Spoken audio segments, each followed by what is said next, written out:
ஆன்மீகத்தோட நட்பு யூடியூப் சேனலுக்கு உங்களை அன்போடு வரவேற்கிறோம். ஆன்மீகத்தோட நட்பு யூடியூப் சேனல் சார்பாக உருவாகியுள்ள மீனா வைஷ்ணவி தேவி டூர்ஸின் 10வது ஆன்மீக யாத்திரை வருகின்ற 13/6/2026 சனிக்கிழமை காலை 6 மணிக்கு திருச்சி ரயில் நிலையத்திலிருந்து இந்த ஆன்மீக யாத்திரை தொடங்கும். இது ஒரு நாள் ஆன்மீக யாத்திரை. இந்த ஆன்மீக யாத்திரைக்கான பயண கட்டணம் ரூபாய் 2000. பயண கட்டணத்தில் பார்த்தோம் அப்படின்னா சுற்றி பார்க்க ஏசி வேன் வசதி, காலை உணவு, மதிய உணவு, குடிப்பதற்கு மினரல் வாட்டர், மாலை டீ அல்லது காஃபி வழங்கப்பட்டு அதனோடு ஸ்நாக்ஸ் வழங்கப்படும். இந்த யாத்திரையில் கலந்துக்கணும் அப்படின்னு சொல்லி நினைக்கக்கூடிய அன்பர்கள் 9655896987 அப்படிங்கிற அந்த ஜிபே எண்ணில் இந்த யாத்திரைக்கான பயண கட்டணம் ரூபாய் 2000 செலுத்தி இந்த யாத்திரையில் கலந்துக்கலாம். இப்போ இந்த 13/6/2026 சனிக்கிழமை நடைபெறக்கூடிய அந்த ஆன்மீக யாத்திரையில் நாம் என்னென்ன ஆலயங்கள்லாம் தரிசனம் செய்கின்றோம், அந்த ஆலயத்தோட சிறப்புகள்லாம் என்ன அப்படிங்கிறதெல்லாம் இப்போ பார்க்கலாம். அக்கறைக்கு பாலாம்பிகா, இக்கரைக்கு பாலசுந்தரி. அக்கறைக்கு பாலாம்பிகாங்கிற போது திருவாசி மாட்டுத்தீஸ்வரர் கோயிலுடைய இதுக்கு ஈசானியத்தை நேரில் பார்த்தீங்கன்னா அப்படியே மாட்டுத்தீஸ்வரர் இருப்பார். அந்த ஸ்தலத்துக்கு இந்த ஸ்தலத்துக்கு ஒரு சம்பந்தம் உண்டு. பாலாட்ட தோஷமும் நிவர்த்தி பண்ணக்கூடிய. ரெண்டாவது சித்த பிரம்மையை போக்குறோம். ஏன் சித்த பிரம்மையை போக்குறா அப்படின்னு ஒரு கேள்வி. ஏன்னா மகாவிஷ்ணு பூஜை பண்ணனால ஆஞ்சநேயர் இங்கதான் சஞ்சீவி மலையை வைக்கணும் ஒரு க்ஷண நாளிகையில. ஆஞ்சநேயருக்கு சித்தத்தை தெரிய வச்சனால இங்க சித்த பிரம்மை அம்பாள் தூக்கி தரா. இது பௌர்ணமி அன்னைக்கு அம்பாளுக்கு அபிஷேகம் பண்ணிட்டு அந்த தீர்த்தத்தை மூஞ்சி அடிச்சோம்னா ஒரு 9 படி 11 படி அம்பாள் உத்தரவு தரதை பொறுத்து அடிச்செல்லாம் அவளுக்கு சித்தம் தான் நல்லா தெரிய வைக்கிறது. இங்க தட்சிணாமூர்த்தி பார்த்தோம்னா தட்சிணாமூர்த்தி ரொம்ப கடத்தர தோஷத்தை போக்கக்கூடியவர். தலையில எங்கேயே வச்சுருப்பாங்க. தட்சிணாமூர்த்தி எங்கேயும் பார்த்திருக்க முடியாது. அருமையான தட்சிணாமூர்த்தி. நினைக்கணும், நான் வளர்க்கிற 4 வருடம் இப்படி வச்சுக்கணும், கட்டவரில் இந்த பக்கம் ஹோலில் இப்படி வச்சுக்கணும். சிவபெருமானை பார்த்து ஒரு நிமிஷம் அப்படியே பிரார்த்தனை வேண்டிக்கணும். சிவபெருமான் சன்னதியில் முழுவதுமாக தெரிவார். அதற்கு பிறகு கையை எடுக்காமல் காலை நகர்த்தாமல் அப்படியே வலதுபுறம் சாய்ந்து சக்தி தேவியை பார்த்து அந்த பிரார்த்தனை செய்து கொள்ள வேண்டும். சக்தி தேவியை பார்க்கும்போது சக்தி தேவி எப்படி தெரிவாங்கன்னு கேட்டால், சக்தி தேவி இடதுபுறம் தான் தெரியும், வலதுபுறம் தெரியவே தெரியாது. இங்கே சுவாமி தெரிவார் இந்த பக்கத்தில், இந்த பக்கத்தில் சக்தி பாகம் மட்டும்தான் தெரியும். அதுதான் அம்பாள் அர்த்தநாரிங்கிறதுக்கு உண்டான அடையாளம். அதுதான் இப்படி பார்த்து வணங்கி விட்டு பிறகு கையை விட்டு இந்த தூணை ஒரு முறை வளம் இங்கே விழுந்து வணங்கி விட்டால் பஞ்சபூத யோகா பிரார்த்தனை என்று சொல்லப்பட்டிருக்கிறது. இதை செய்தால் பஞ்சபூத சக்தி நம் உடம்பில் அசுத்த முறையில் சுத்தம் உள்ள வருகிறது. தேக ஆரோக்கியத்தை தருகிறது. நமக்கு மனசையும் மூளையையும் சுத்தப்படுத்துகிறது. ரிலாக்ஸ் ஆகி நமக்கு உடம்புல ஒரு நல்ல வைப்ரேஷன் கொடுத்து நம்ம உடம்பு ரிலாக்ஸ் ஆகுது. பிபி, சுகர் முதலான நோய்களை கட்டுப்படுத்துகிறது அப்படின்னு சொல்லப்பட்டிருக்கு. இதான் பஞ்சபூத யோகா தூண் அப்படின்னு சொல்லப்பட்டிருக்கு. இந்த தூண் அப்படின்னா பொற்றாலம் பூவாய் சித்தர் இந்த இடத்துல அருள் பாலிக்கிறாரு. சித்தர் அருள் பாலிக்கக்கூடிய தூணை சுற்றிலும் பார்த்தோம் அப்படின்னா நிறையா பிரார்த்தனை சீட்டுகள் கட்டி தொங்க விடப்பட்டிருக்கு. அது எதற்காக அப்படின்னு சொல்லி இப்போ பார்க்கலாம்.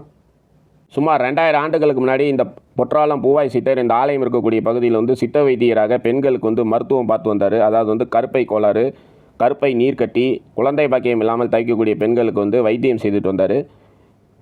அவ்வாறு இவர் வைத்தியம் பார்த்துட்டு இருக்கும் பொழுது நிறைய பெண்களுக்கு அந்த நோய் குணமாகாமல் இருக்கும். இதனால் மனம் வருந்திய சித்தர் இந்த தளத்தில் அருள் பாலிக்கக்கூடிய பாலாம்பிகை அன்னையை வழிபாடு செய்கிறாரு. பாலாம்பிகை அன்னையோட அருள்னால பார்த்தோம் அப்படின்னா அந்த பெண்களுக்கு ஏற்படக்கூடிய அந்த உடல் உபாதைகள்லாம் நீங்கிச்சு. பெண்கள் பூப்படைய தொடங்கும் நாள் முதல் மாதவிடாய் நிற்கும் காலம் வரை அவங்களோட உடலில் ஏற்படக்கூடிய அனைத்து பிரச்சனைகளுக்கும் உரிய வழிபாட்டு தலமாக இந்த ஆலயம் காணப்படுது. பெண்களுக்கு மாதவிடாய் கோளாறு அல்லது கருப்பையில் ஏதாவது கோளாறு இருக்குது, குழந்தை பாக்கியம் இல்லை, கரு தங்கலை அப்படின்னு சொல்லி வருந்தக்கூடிய அன்பர்கள் இந்த தலத்துக்கு இங்கே இருக்கக்கூடிய சாமி அம்பாள் மற்றும் இந்த சித்தரை வழிபாடு செய்து இந்த ஆலயத்தில் தரக்கூடிய இந்த பிரார்த்தனை சீட்டை வாங்கி சித்தர் தூணுக்கு அருகில் நம்ம கட்டிட்டு போயிடணும். அதன் பிறகு பார்த்தோம் அப்படின்னா இங்கே இருக்கக்கூடிய சித்தர் அம்பாள்கிட்ட நம்மளோட பிரார்த்தனைகள்லாம் முறையிடுவார். அம்பாலோட அருள்னால நம்ம இந்த சீட்டு கட்டிட்டு போய் 11 வாரத்துக்குள்ளாரையே பார்த்தோம் அப்படின்னா நம்மளோட பிரார்த்தனைகள்லாம் நிறைவேறும். பிரம்மகத்தி தோஷம் நீங்கள் கட்டிய சிவாலயம் அப்படிங்கிறதுனால இந்த தூணில் பார்த்தோம் அப்படின்னா பிரம்மகத்திக்குன்னு ஒரு சிலையானது காணப்படுது. பிரம்மகத்தி தோஷத்தால் பாதிக்கப்பட்ட அன்பர்கள் இந்த தளத்தில் வழிபாடு செய்யும் பொழுது அவங்களுக்கு ஏற்படக்கூடிய பிரம்மகத்தி தோஷம்லாம் நீங்கும். அகத்தியருக்கு உகந்த நட்சத்திரமான ஆயிலை நட்சத்திரத்தன்னைக்கு இந்த ஆலயத்துக்கு இங்கே அருள் பாலிக்கக்கூடிய சிவபெருமானுக்கு மறிக்கொழுந்து மாலையும் மல்லிகைப்பூ மாலையும் வாங்கி சாத்திட்டு இந்த கோயிலை 17 முறை வலம் வரணும். அதே மாதிரி இந்த ஆலயத்தோட தலவிருட்சமான வில்வ மரத்தையும் 17 முறை வலம் இந்த கோயிலில் 90 நிமிடங்கள், அதாவது ஒரு முகூர்த்த நேரம் அப்படின்னு சொல்லுவாங்க. 90 நிமிடங்கள் இந்த ஆலயத்தில் தங்கி இப்போதை கடந்தும் திருமணம் கைகூடாமல் திக்கக்கூடிய அன்பர்களுக்கு மிக விரைவில் திருமணம் கைகூடுறதா ஐதீகம். இந்த இடத்துல பார்த்திங்கன்னா விநாயகர் சன்னதி காணப்படுது. இங்கே பார்த்திங்கன்னா முருகபெருமானுக்குன்னு ஒரு சன்னதியானது காணப்படுது. விநாயகரையும் முருகனையும் வந்து நம்ம நல்லா தரிசனம் பண்ணிக்கிறோம். வாங்க அடுத்தது வந்து இந்த ஸ்தலத்தில் அருள் பாலிக்கக்கூடிய அகத்தீஸ்வரரை தரிசனம் பண்ணிடலாம். இவர் தான் வந்து இந்த ஸ்தலத்தில் அருள் பாலிக்கக்கூடிய அகத்தீஸ்வரர். அவங்க அருகிலே வந்து பார்த்திங்கன்னா ஆனந்தவல்லி அம்மனோட சன்னதி வந்து காணப்படுது. கரிகால சோழனால் வந்து பிரம்மாண்டமாக கட்டப்படணும் அப்படின்னு சொல்லி ஆசையாக துவங்கப்பட்டு சிவபெருமானின் ஆணைக்கிணங்க ஐயருமலை தான் வந்து இந்த பகுதியில் வந்து பெருசாக இருக்கணும் அப்படின்னு சொன்னதுனால இந்த திருப்பணியை வந்து அவர் பாதியிலே நிறுத்திட்டார். மிக பழமை வாய்ந்த ஆலயமாக வந்து காணப்படுது. இங்கே இருக்கக்கூடிய சிவபெருமான் முன்னிலையில் தான் வந்து பார்த்திங்கன்னா அகத்தியருக்கும் லோபமுத்ராவுக்கு வந்து திருமணம் வந்து நடைபெற்றதா ஐதீகம். அகத்தீஸ்வரரையும் ஆனந்தவல்லி அன்னையும் தரிசனம் பண்ணிவிட்டு தொடர்ந்து நம்ம ஆலயத்தோட வெளி பிரகாரங்களை வந்து அருள் பாலிக்கக்கூடிய அன்னைக்கு வந்து பசும்பொன் மயிலாம்பிகை அன்னை அப்படின்னு சொல்லி பேர் வரத்துக்கு வந்து பார்த்தோம் அப்படின்னா இந்த தளத்தில் இருக்கக்கூடிய பசும்பொன் சித்தரே வந்து காரணம். நம்ம வந்து இந்த ஆலயத்துக்கு வந்திருப்போம், சாமியை அம்பாவை தரிசனம் பண்ணிட்டு ஆலயத்தோட பிரகாரங்களை வளம் வந்துட்டு அப்படியே போயிடுவோம். ஆனால் இந்த தளத்தில் இருக்கக்கூடிய பசும்பொன் சித்தரை வந்து நம்ம அனைவரும் வந்து தவறாமல் வந்து வழிபாடு செய்யணும். அவரோட வரலாறு வந்து பார்த்தோம் அப்படின்னா ரொம்ப சுவாரஸ்யமானது. வாங்க அது எல்லாத்தையுமே வந்து இப்போ நம்ம வந்து பார்க்கலாம். நோய் நீக்கக்கூடிய பச்சிலையை காட்டிலும் 1000 மடங்கு வீரியம் கொண்டதாக வெள்ளி பஸ்பம், தங்க பஸ்பம் மற்றும் பவள பஸ்பம் வந்து காணப்படுது. அந்த பஸ்பங்களை காட்டிலும் வந்து வீரியம் உடையதாக வந்து பார்த்தோம் அப்படின்னா நவபாசானத்தாலான சிலை வந்து காணப்படுது. அந்த நவபாசானத்தாலான சிலை வந்து பழனியில் வந்து இருக்குது. அதனால தான் வந்து பழனி வந்து சிறந்த நோய் நிவாரண தலம் அப்படின்னு சொல்லுவோம். அந்த நவபாசானத்தை காட்டிலும் வந்து சக்தி வாய்ந்ததாக பசும்பொன் அப்படிங்கிற நோய் தீர்க்கக்கூடிய நிவாரண சக்தி வந்து ஒன்று இருக்குது. அதாவது வந்து அது ஒரு உலோகம். பசும்பொன் என்ற நோய் நிவர்த்தி சக்தி பற்றி முழுமையாக அறிந்திருக்கிறது வந்து பார்த்தோம் அப்படின்னா சித்தர்கள் மட்டும்தான் வந்து தெரிஞ்சு வச்சுருப்பாங்க. நம்ம எத்தனையோ பேர் வந்து இந்த ஆலயத்துக்கு வந்திருப்போம், சாமியை வந்து தரிசனம் பண்ணிவிட்டு அப்படியே வந்து ஆலயத்தோட பிரகாரங்களை வளம் வந்துடுவோம். ஆனால் இந்த இடத்துல பார்த்தோம் அப்படின்னா அதாவது வந்து அந்த சாமியை வந்து தரிசனம் பண்ணிவிட்டு மூலவர் ரெண்டும் வெளியில் வர இடத்துல பார்த்தோம் அப்படின்னா இந்த இடத்துல வந்து பசும்பொன் சித்தர் அப்படின்னு ஒருத்தர் இருப்பார் பாருங்கள். இவர் தான் வந்து பசும்பொன் சித்தர். இவரால் தான் வந்து இந்த தளத்தில் இருக்கக்கூடிய அம்பாள் வந்து உருவானாங்க. அது வந்து ஒரு சுவாரஸ்யமான வரலாறு. அதை வந்து இப்போ நம்ம வந்து பார்க்கலாம். ஆதி காலத்தில் இந்த தளத்தில் வந்து பார்த்தோம் அப்படின்னா சுயம்பு மூர்த்தியாக தாருகாவனேஸ்வரர் மட்டும்தான் வந்து எழுந்து அருள் புரிஞ்சார். அன்னை வந்து எழுந்து அருள் புரியல. அன்னையை வந்து கொண்டு வரதுக்கு வந்து எத்தனையோ முயற்சி செஞ்சு பார்த்தாங்க அடியார்கள் வந்து. ஆனால் வந்து அது நடக்கலை. அதில் வந்து ஒரு சிக்கல் இருந்தது. இந்த தளத்தில் வந்து அம்பாலை வந்து உருவாக்கணும் அப்படின்னா பசும்பொன் அப்படிங்கிற நோய் நிவர்த்தி உலோகத்தால் மட்டும்தான் அம்பாலை வந்து உருவாக்கணும். அதுவும் எப்படின்னு பார்த்தோம்னா அந்த பசும்பொன் அப்படிங்கிற அந்த உலோகத்தை வந்து உயிரோடு இருக்கக்கூடிய ஒரு மனிதனோட வாயில் வந்து நல்லா வந்து அந்த உலோகத்தை வந்து காய்ச்சி ஊற்றி அந்த உலோகம் வந்து உருகும் பொழுது உருவாகக்கூடிய சிலையாக வந்து அன்னை வந்து உருவாகணும் அப்படின்னு சொல்லப்பட்டது. இதற்கு வந்து எந்த மனிதர்களும் வந்து சம்மதம் தெரிவிக்கவே இல்லை. கொதிக்கும் பசும்பொன் உலோகத்தை தன்னோட வாயில வந்து ஊற்றி அம்மன் விக்கிரகம் வந்து உருவாகிறதுக்கு நான் சம்மதம் தெரிவிக்கிறேன் அப்படின்னு சொல்லி பசும்பொன் அப்படிங்கிற ஒரு சித்தர் வந்து முன்வராரு. அவரோட வாயில வந்து கொதிக்கக்கூடிய அந்த பசும்பொன் அப்படிங்கிற அந்த உலோகத்தை வந்து ஊத்துறாங்க. அதன் பிறகு பார்த்தோம் அப்படின்னா அந்த உலோகம் வந்து உருகி அம்மனாக வந்து உருமாறியது. இவரோட உயிர் தியாகத்தை பாராட்டிய இந்த தளத்தில் இருக்கக்கூடிய சிவபெருமான் மற்றும் அம்பாள் வந்து பசும்பொன் அப்படிங்கிற ஒரு லோகத்தை வந்து உருவாக்கி அந்த லோகத்தில் வந்து இவரை வந்து மன்னனாக இந்த தளத்தில் இருக்கக்கூடிய அம்பாள் வந்து நியமனம் செய்தாங்க.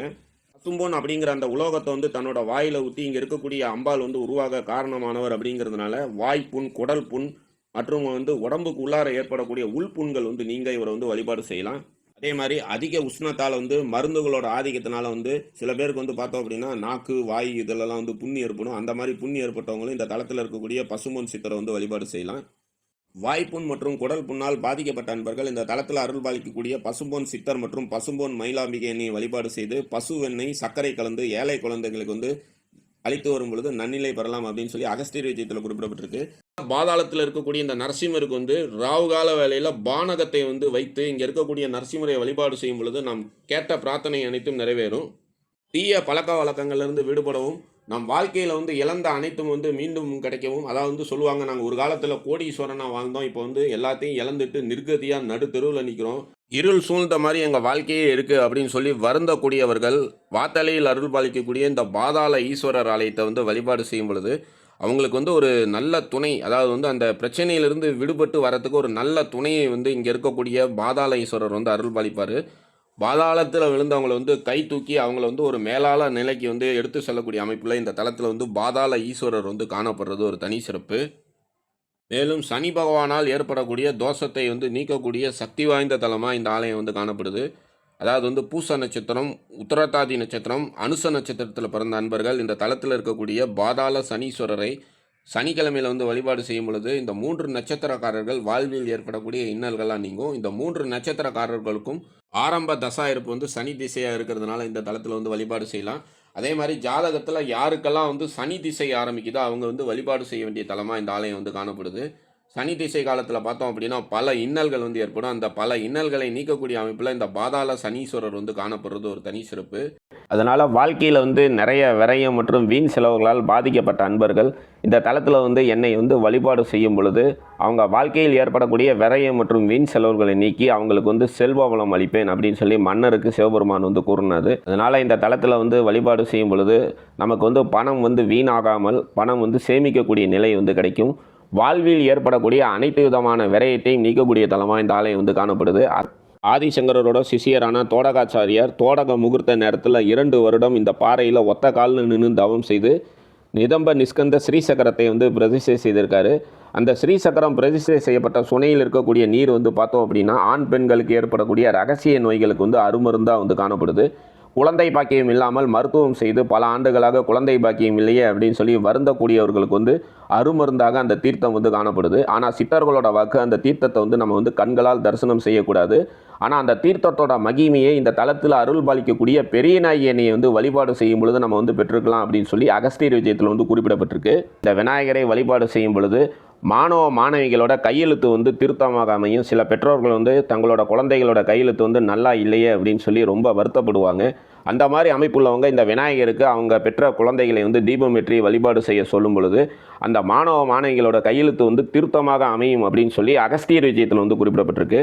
இந்த தலத்தில் அருள் பாலிக்கக்கூடிய சிவபெருமானோட திருநாமம் ஸ்ரீ விரையாசிலைநாதர் அப்படின்னு சொல்லி அழைக்கப்படுறாரு. ஸ்ரீ அப்படின்னா வாழ்நாள் முழுவதும் நமக்கு துணையாக இருந்து அனுகிரகம் புரியக்கூடியவர் அப்படின்னு சொல்லி அர்த்தம்.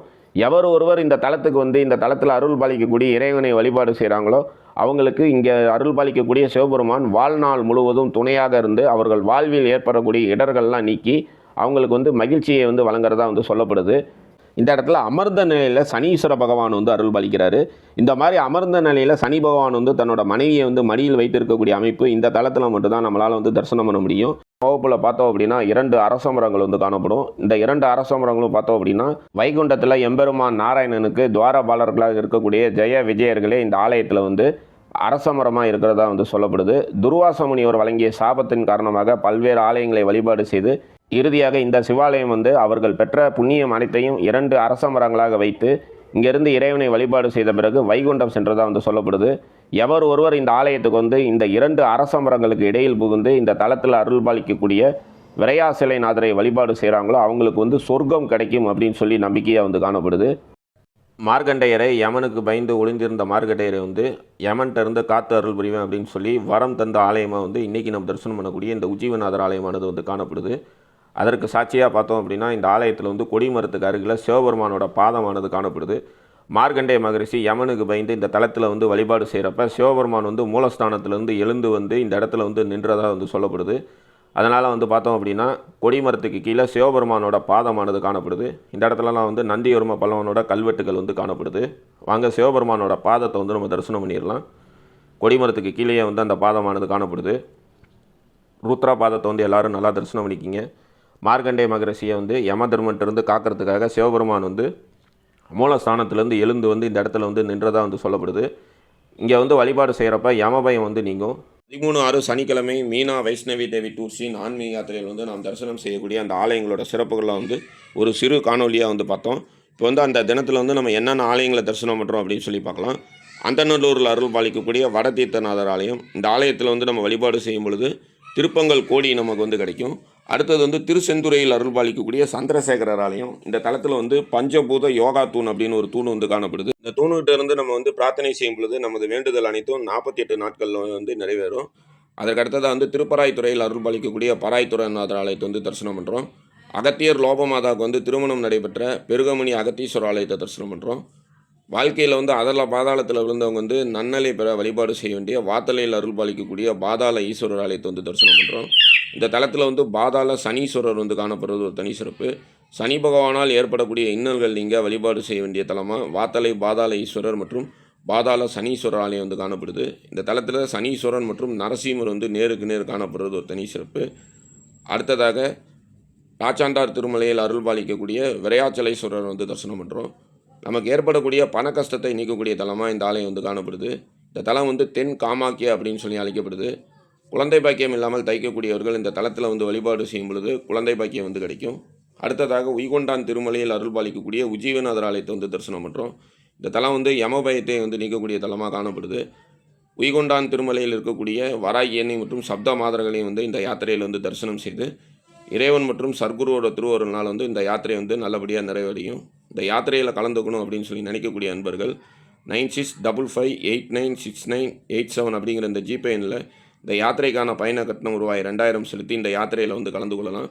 மிக குறைந்த இடங்களே உள்ளன. இருக்கைகளை வந்து முன்பதிவு செய்து கொள்ள ஸ்க்ரீனில் இருக்கக்கூடிய இந்த தொலைபேசி எண்ணில் வந்து ஜிபே எண்ணை செலுத்தி உங்களுக்கான இருக்கைகளை வந்து முன்பதிவு செய்து கொள்ளலாம். எதுவும் என்னுடையதல்ல, அனைத்தும் உன்னுடையதே. அருளாளா அருணாச்சலா. நன்றி. ஓம்.